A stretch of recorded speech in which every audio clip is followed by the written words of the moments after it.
The wrench slipped from my greasy fingers and clanged against the concrete floor of my auto shop.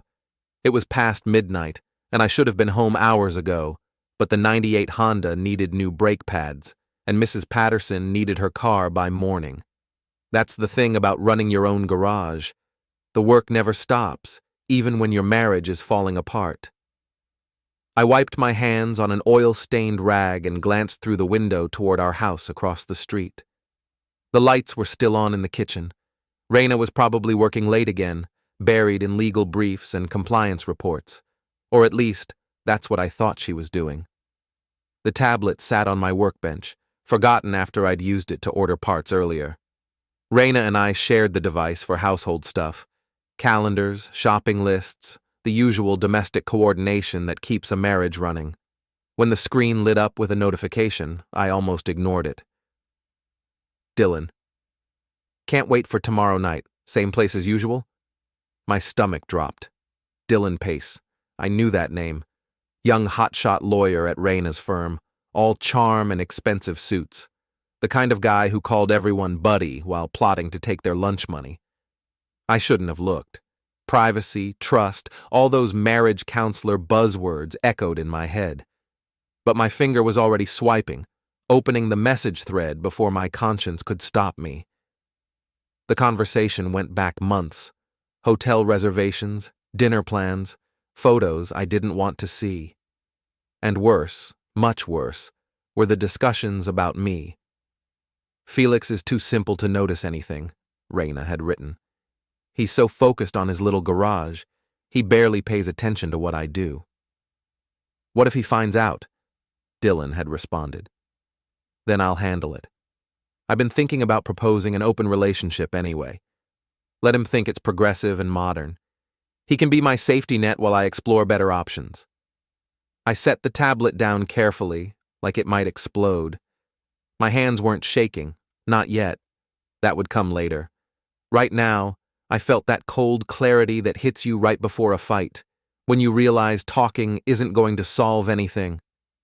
23 years of marriage, 2 decades of building a life together, supporting her through law school, celebrating her victories, weathering the rough patches, and I was her safety net. The shop suddenly felt too small, too quiet.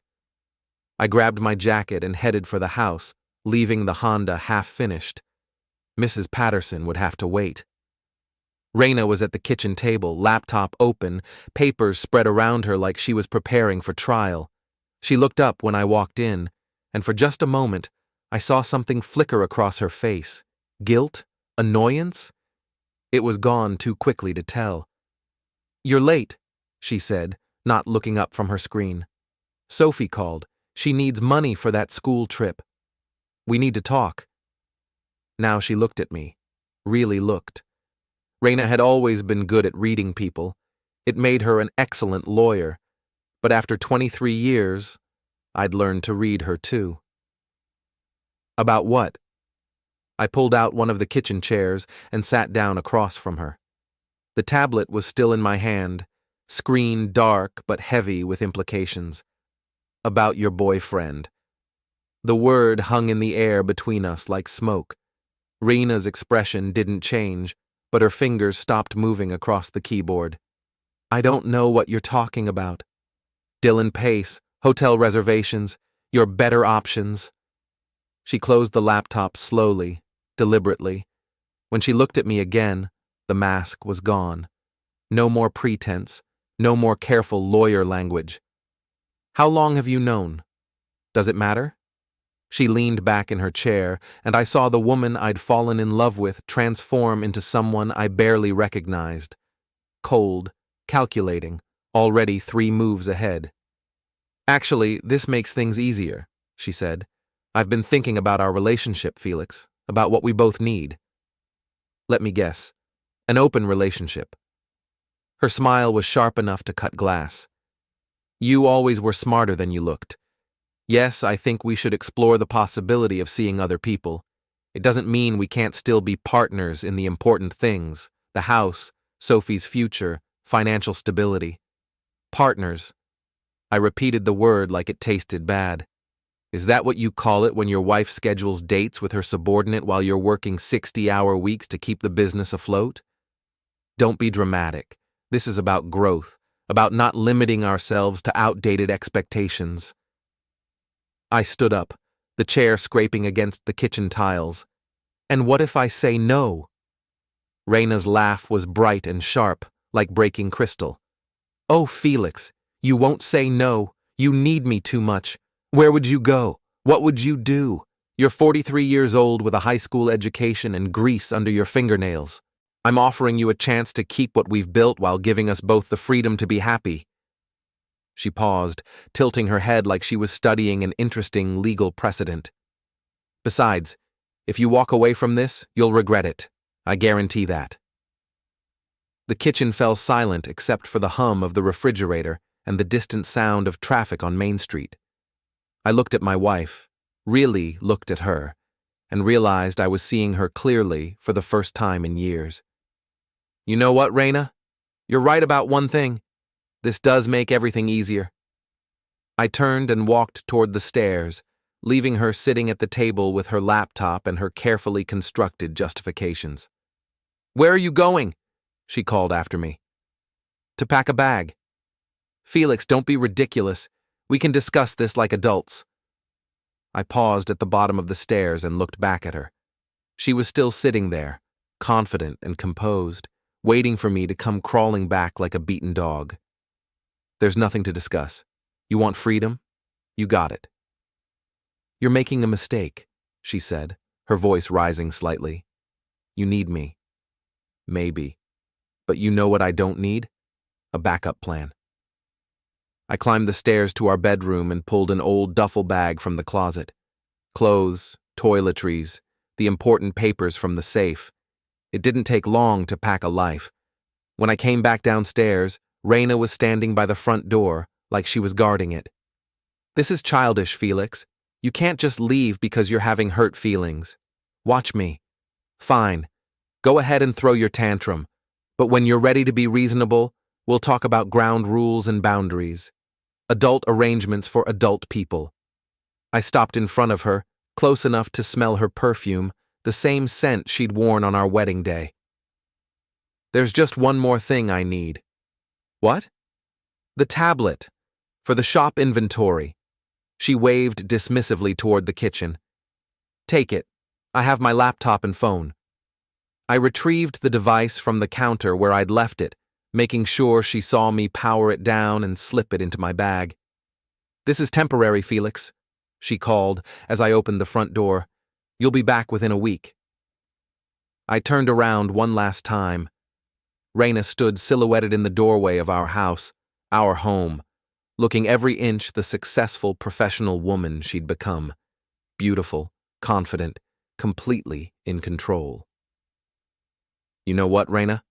You're probably right. I probably will regret this. Her smile was triumphant. But not for the reasons you think. I walked to my truck and drove away, leaving my wife standing in the doorway, still smiling. She had no idea what was coming. Neither did I. Not yet. But as I pulled into the parking lot of the Riverside Motel, I was already planning my next move. The tablet sat on the passenger seat, full of evidence and opportunity. Reina thought she was so smart, so careful. She'd forgotten one crucial detail. I might just be a grease monkey with a high school education, but I'd been married to a lawyer for 23 years. I'd learned a few things about evidence and documentation. The Riverside Motel hadn't been updated since the Carter administration, but it was clean and cheap, and the Wi-Fi worked. That was all I needed for what came next. I sat on the edge of the sagging mattress with the tablet in my lap and a yellow legal pad beside me, one of dozens Reina had brought home from the office over the years. Funny how the tools of her trade were about to become the instruments of her downfall. The first step was simple. Export everything. Messages, emails, calendar entries, location history, photo metadata. Reina was meticulous about keeping records. It was one of the things that made her a good lawyer. It was also going to make this much easier. Dylan's messages painted a picture of a man who thought he was untouchable. Young associate, full of ambition and short on sense. He'd sent photos of expensive dinners, screenshots of his investment portfolio, even pictures of jewelry he was considering buying for Reina. "She deserves the best," he'd written, "not some blue-collar loser who smells like motor oil." I made a note on the legal pad. Dylan Pace, associate, Whitman and Associates, admitted to bar 3 years ago. No disciplinary actions on record. Yet. The calendar entries were even better. Reina had been careful to use initials instead of names, but the pattern was clear. Lunch with DP, followed by client meeting, Henderson Industries, on the same afternoon. Dinner, DP.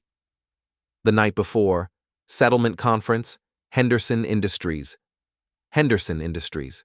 I knew that name. They were one of Reina's biggest clients, a manufacturing company with environmental compliance issues. The kind of case that could make or break a career. I opened a new browser window and navigated to the website for Whitman and Associates. Their ethics guidelines were posted right there in the public section, probably required by the state bar. I downloaded a copy and started reading. Section 4.2.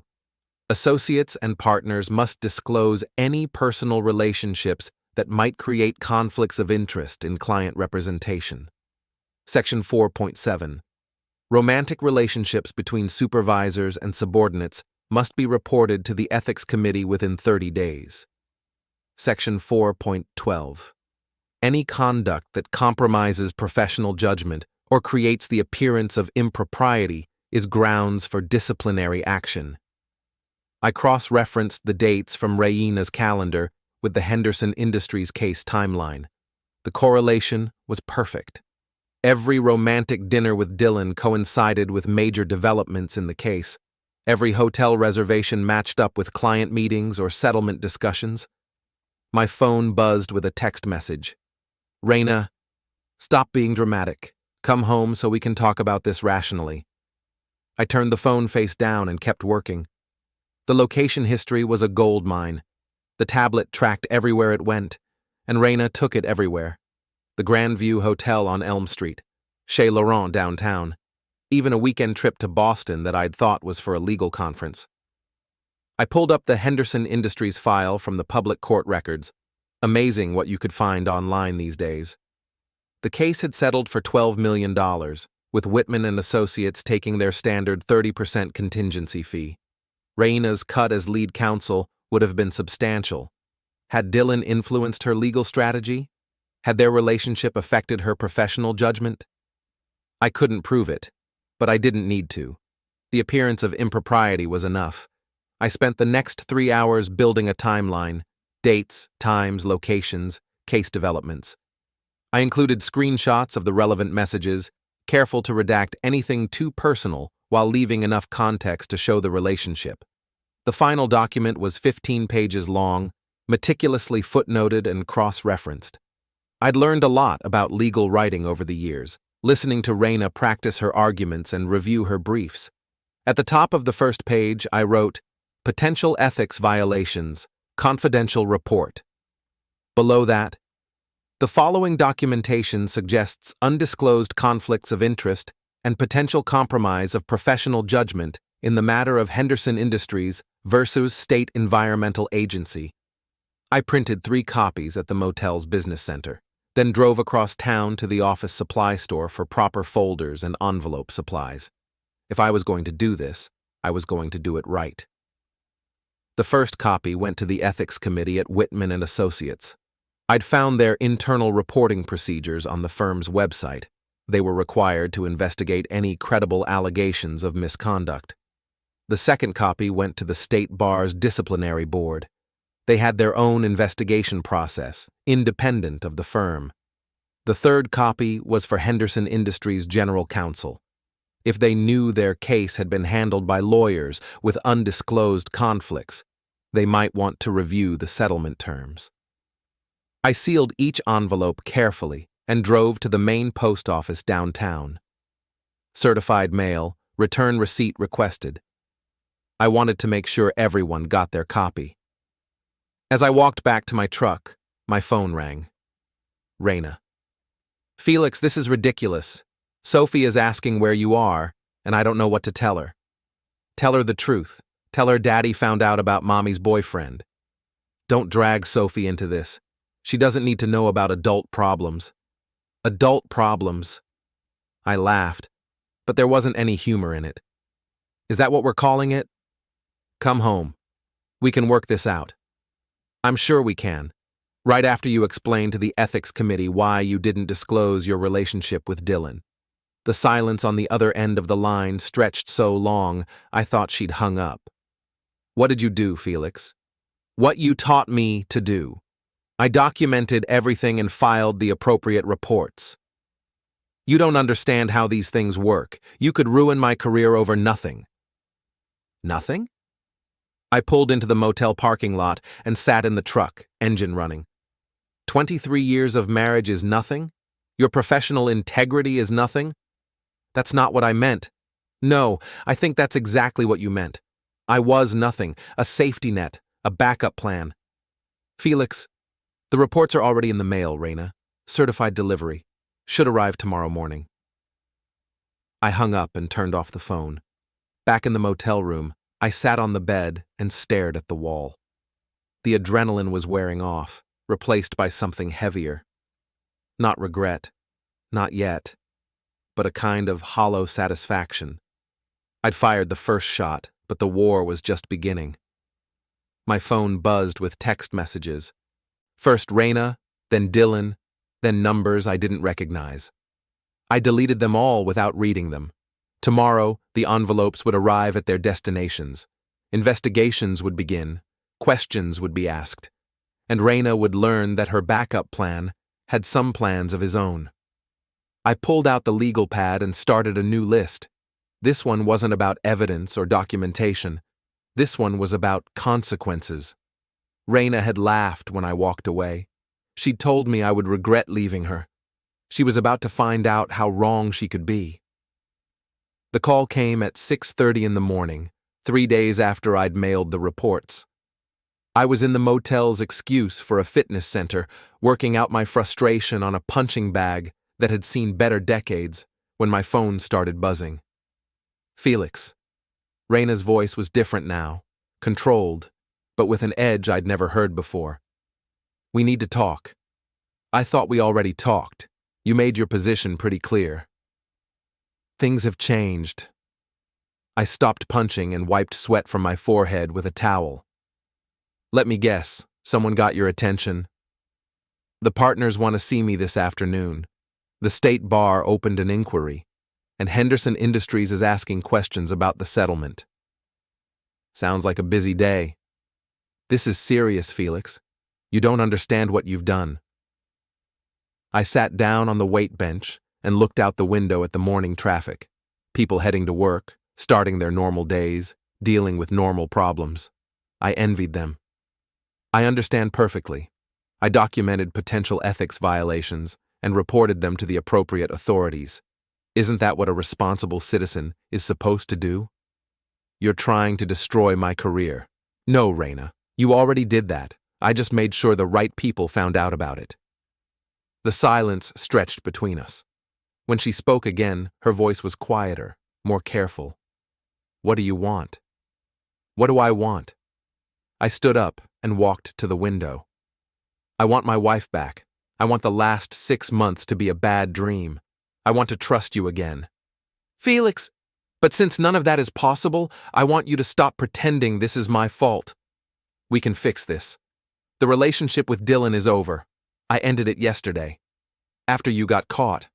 It was a mistake, a stupid mistake, but it's over now. I closed my eyes and tried to remember why I'd loved her. It wasn't hard. The memories were still there, just buried under months of lies and years of growing apart. It's too late, Reina. No, it's not.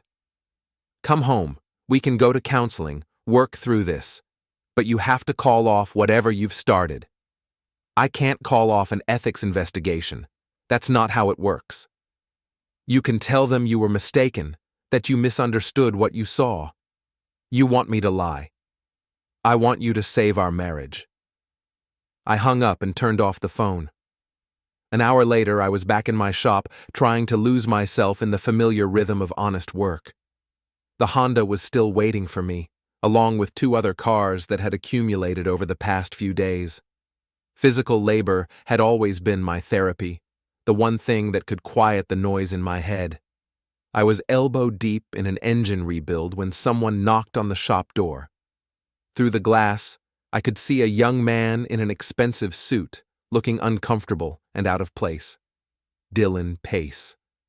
I wiped my hands on a rag and opened the door. Up close, he was younger than I'd expected, maybe 32 or 33. Handsome in that generic way that expensive haircuts and good genetics could provide.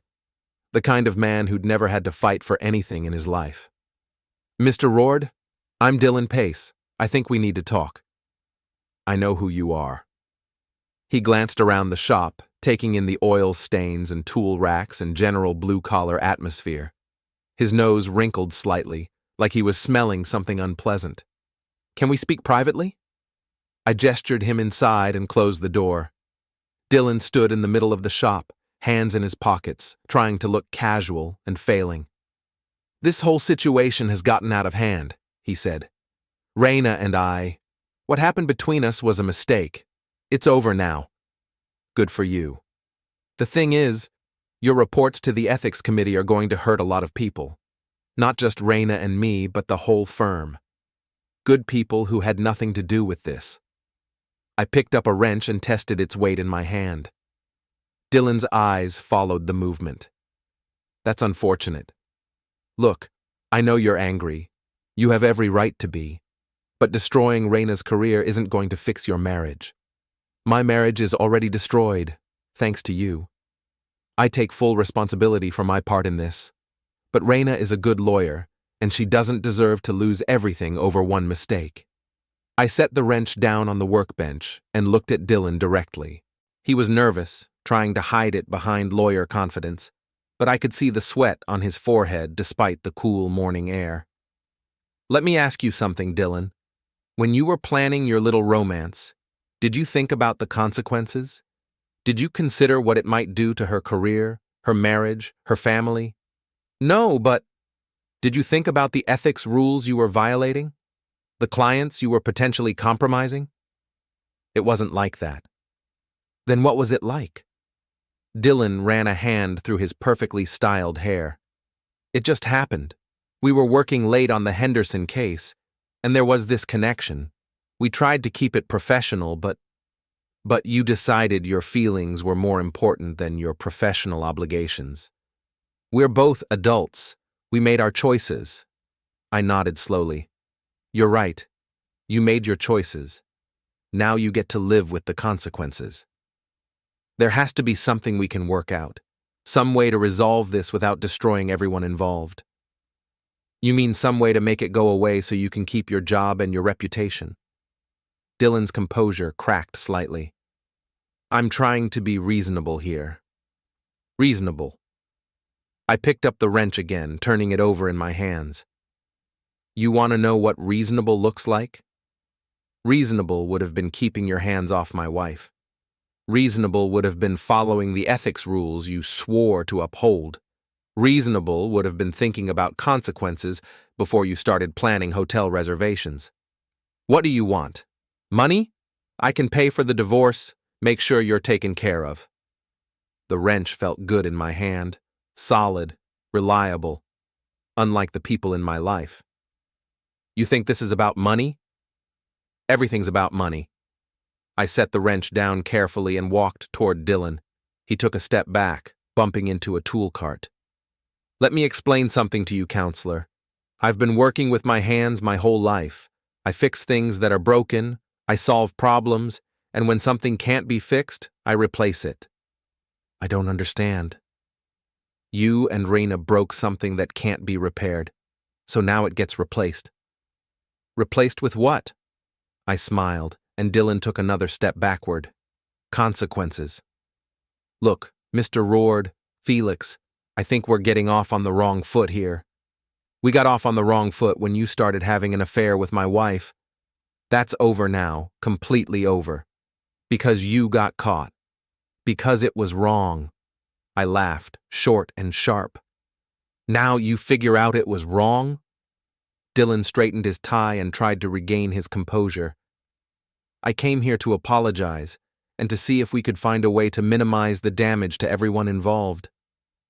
The damage is already done. It doesn't have to be permanent. You're right about that. Some damage heals, some doesn't. Guess which category this falls into. Dylan pulled a business card from his jacket pocket and set it on the workbench. If you change your mind, if you want to discuss this rationally, call me. I'll do that. He headed for the door, then paused.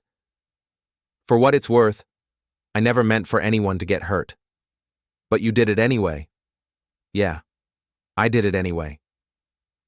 After he left, I stood in the shop for a long time, looking at his business card. Dylan Pace, Associate Attorney, Whitman and Associates. Licensed to practice law in 3 states.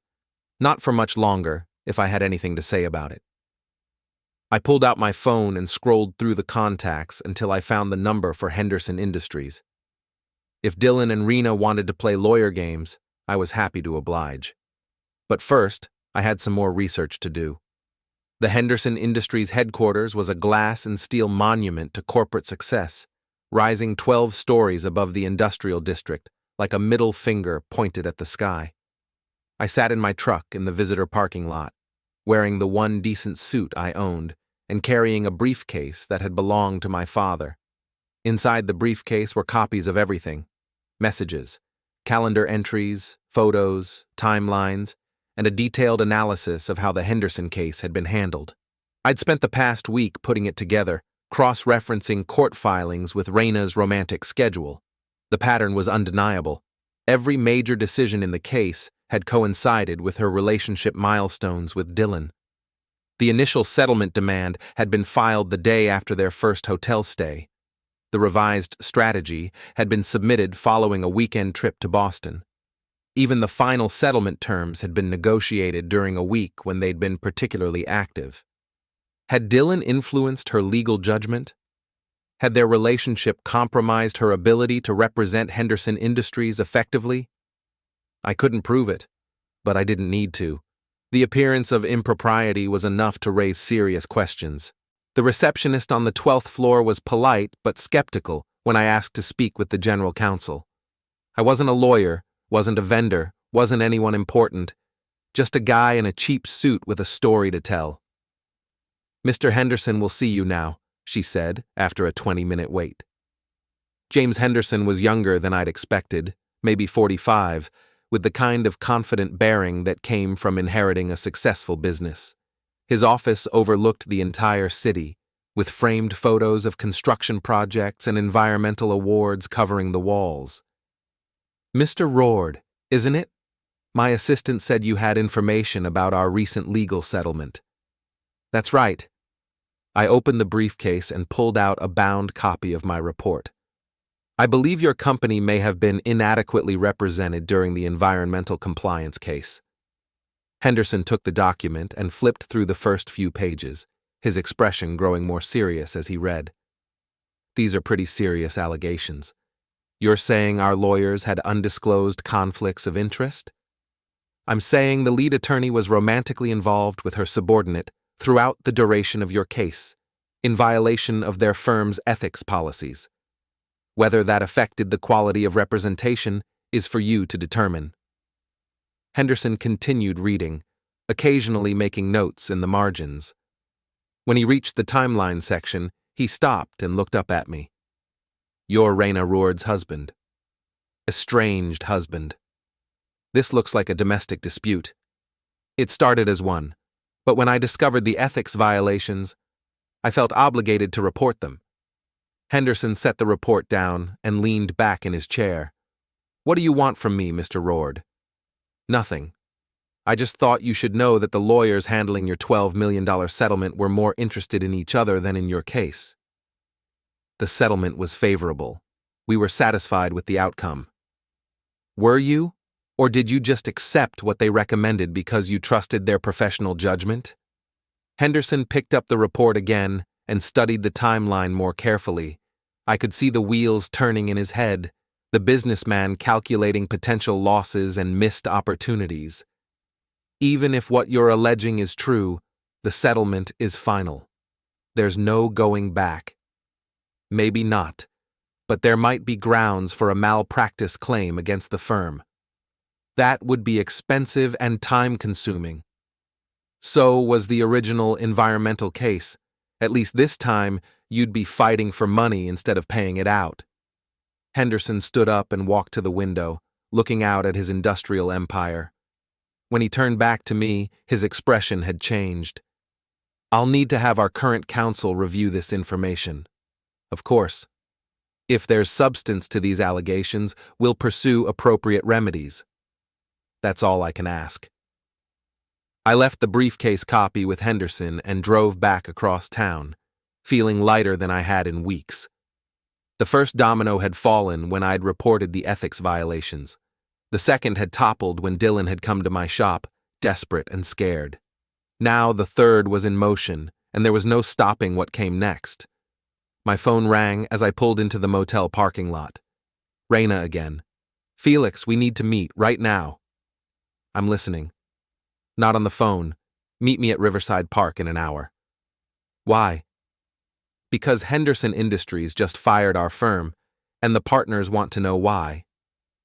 I hung up and checked my watch. An hour would give me just enough time to shower and change clothes. I wanted to look presentable for this conversation. Riverside Park was where Reina and I had had our first date 25 years ago. We'd walked along the river, talking about our dreams and plans, building the foundation of what would become our life together. It seemed fitting that we'd have our final conversation in the same place. She was sitting on the same bench where we'd shared our first kiss, looking older than her 38 years. The stress was showing in the lines around her eyes and the way she held her shoulders. When she saw me approaching, she didn't smile.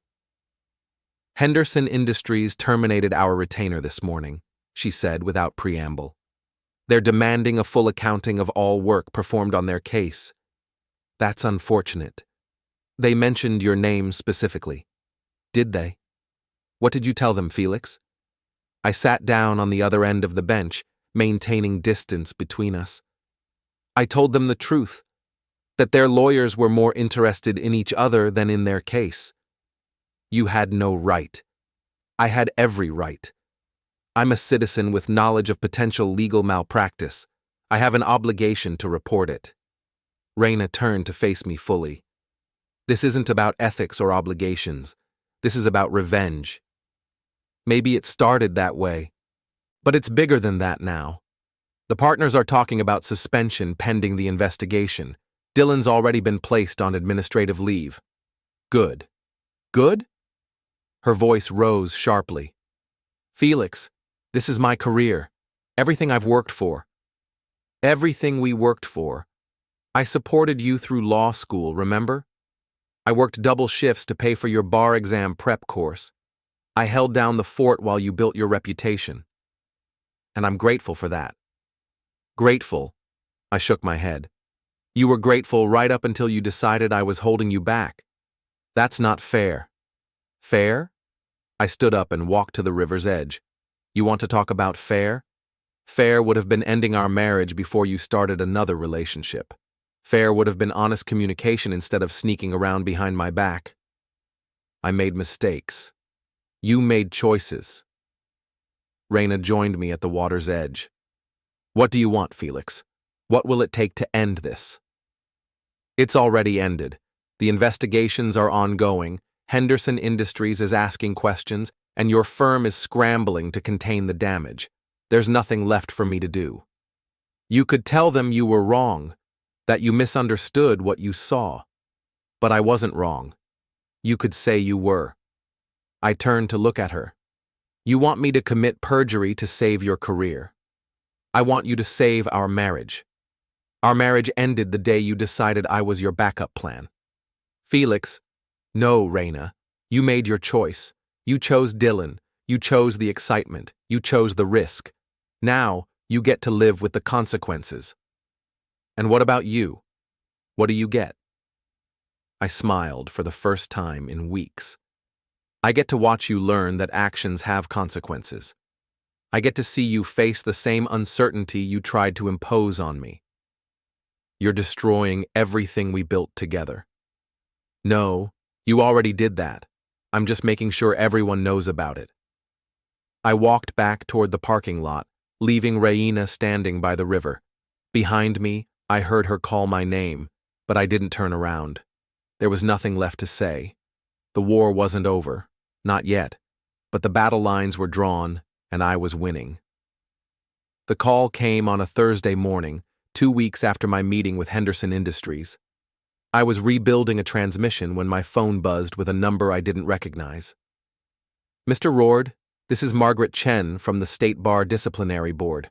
We'd like to schedule an interview regarding your complaint against Reina Roard and Dylan Pace. I wiped my hands clean and stepped outside the shop. When? Tomorrow afternoon, if possible. We've completed our preliminary investigation and have some follow-up questions. I'll be there. The state bar offices were downtown in a building that screamed government efficiency. Fluorescent lights, beige walls, and the kind of furniture that was built to last forever and looked terrible doing it. Margaret Chen was a small, precise woman with sharp eyes and a briefcase full of documents.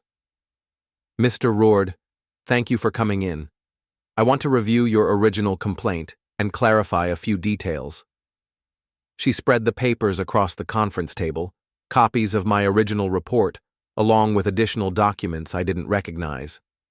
You allege that Ms. Roard and Mr. Pace engaged in an undisclosed romantic relationship while working on the Henderson Industries case. Is that correct? Yes. And you provided evidence of this relationship in the form of messages and calendar entries? That's right. Chen pulled out a tablet and showed me a series of screenshots. We've obtained additional evidence from the firm's email servers and calendar systems. The pattern you identified appears to be accurate. What happens now? Both attorneys have been formally charged with ethics violations. Ms. Roard for failure to disclose conflicts of interest and compromising professional judgment. Mr. Pace for the same violations, plus engaging in inappropriate relationships with a supervisor. What kind of penalties are we talking about? For violations of this severity, the range could include suspension, probation, or in extreme cases, disbarment. I felt something loosen in my chest, a tension I'd been carrying for weeks. When will you make a decision? The hearing is scheduled for next month. Both attorneys have the right to present their defense, but the evidence is quite compelling. Chen gathered up the papers and put them back in her briefcase. There's one more thing, Mr. Roard. Henderson Industries has filed a malpractice lawsuit against Whitman and Associates. They're claiming the undisclosed relationship compromised the quality of representation in their case. Will that affect the ethics investigation? No, but it does validate your concerns about professional misconduct. I left the bar offices feeling something I hadn't experienced in months: vindication. Not satisfaction exactly, but the knowledge that I'd been right to trust my instincts and follow through on my convictions. My phone rang as I reached my truck. Sophie, my 16-year-old daughter. Dad? Can we talk? Of course. What's going on? Not on the phone. Can you meet me somewhere? Where are you? School just ended. I'm at the coffee shop on Main Street. I'll be there in 10 minutes. The coffee shop was crowded with teenagers and college students, but I spotted Sophie immediately. She'd inherited Reina's dark hair and sharp features, but she had my stubborn chin and direct gaze. She was sitting in a corner booth, looking older than her 16 years. Hi, Dad. Hey, kiddo. I slid into the seat across from her. What's on your mind? Mom told me about the divorce. I figured she would eventually. She also told me about the ethics investigation and the lawsuit. I studied my daughter's face, looking for signs of anger or blame. Instead, I saw something that surprised me: understanding. How do you feel about all that? Sophie stirred her coffee slowly, considering her words. I'm not stupid, Dad. I knew something was going on. Mom was working late all the time, always on her phone, always distracted. Did you know about Dylan? I suspected. He came to a few school events, and the way they looked at each other.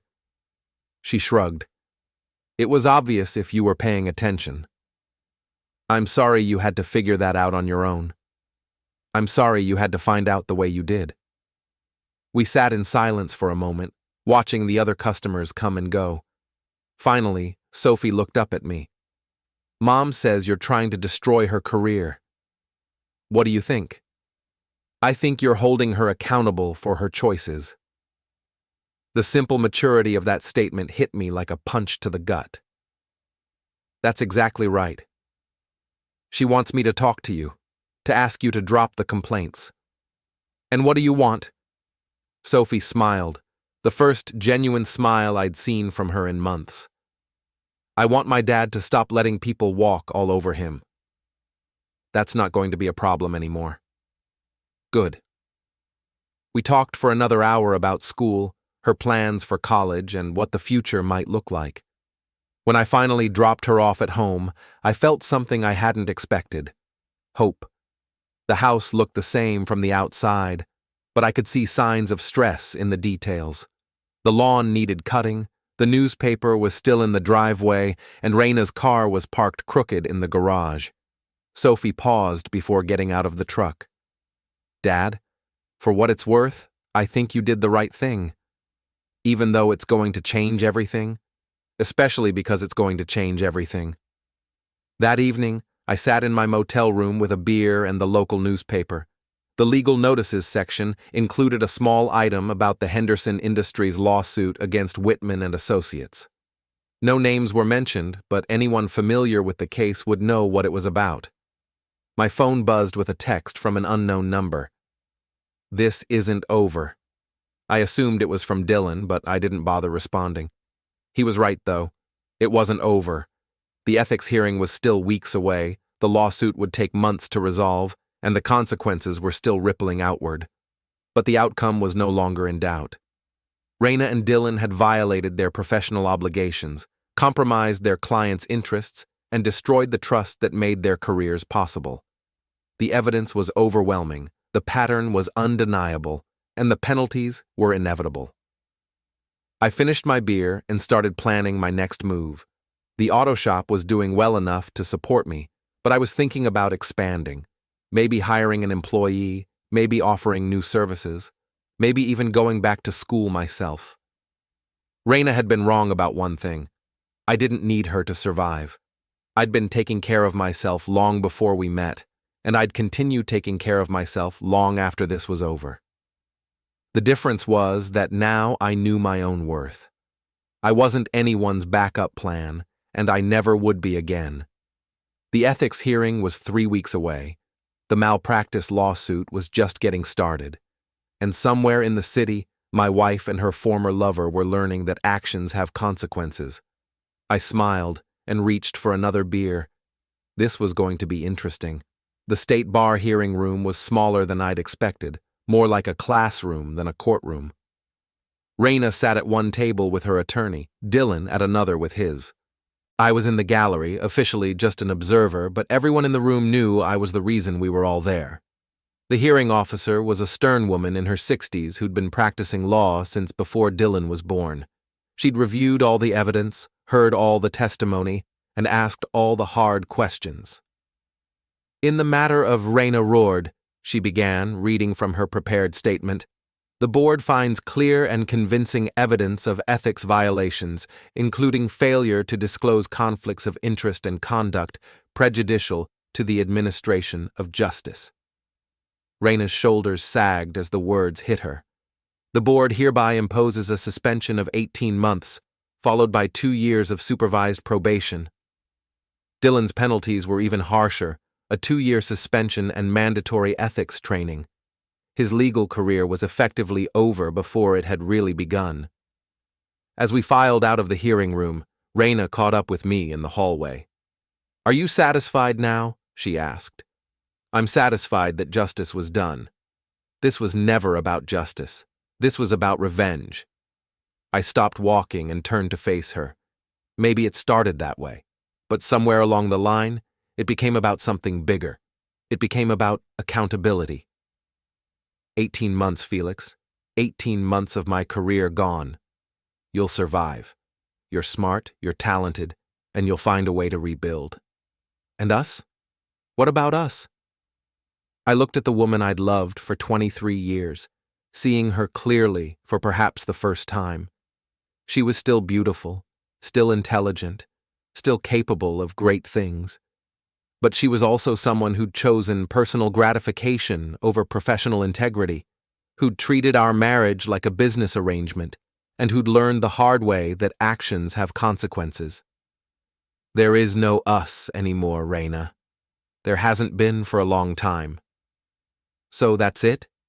23 years and you're just walking away? You walked away first. I just made sure everyone knew about it. I left her standing in the courthouse hallway and drove back to my shop. There was work to do, customers to serve, and a life to rebuild. It wouldn't be the life I'd planned, but it would be honest, and it would be mine. 6 months later, I got a card in the mail. Sophie's acceptance letter to State University with a note. Thanks for teaching me that integrity matters more than convenience. Love, your daughter. I pinned the card to the wall above my workbench, right next to my business license and the photo of my father teaching me to change oil when I was 12 years old. Outside, it was starting to snow and the shop was warm and bright. I had 3 cars to finish before closing, and tomorrow would bring new challenges and new opportunities. Reina had been right about one thing. I would regret leaving her, but not for the reasons she'd thought. I regretted wasting so many years trying to be someone I wasn't, trying to live up to expectations that were never realistic, trying to make a marriage work with someone who saw me as a convenience rather than a partner. Now I knew better, and that knowledge, hard-won and expensive as it was, had set me free. The backup plan was officially retired.